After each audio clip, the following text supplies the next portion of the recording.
let me tell you why these are the best boots I have for winter so far.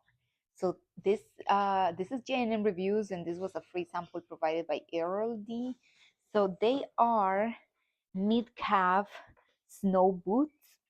So mine are color pink, as you can see here, and they are great because the leather and the textile are waterproof, snowproof, and also it has this beautiful pink uh, soft fabric inside the lining, and it keeps your feet and the half of your legs covered and warm during the cold winter, even if it's only rain.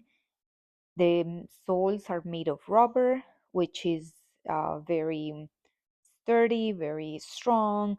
So these are going to allow me to walk in wet surfaces without being slipped or something like that.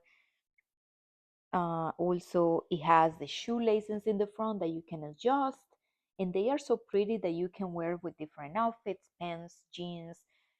So I hope you check them out. They have different colors, different sizes. This is how they look in the back, and they are extremely comfortable. I feel that I can walk a lot in these shoes and not get tired, and they're very soft. I hope you enjoyed my video. I hope you like the boots, and thank you for watching.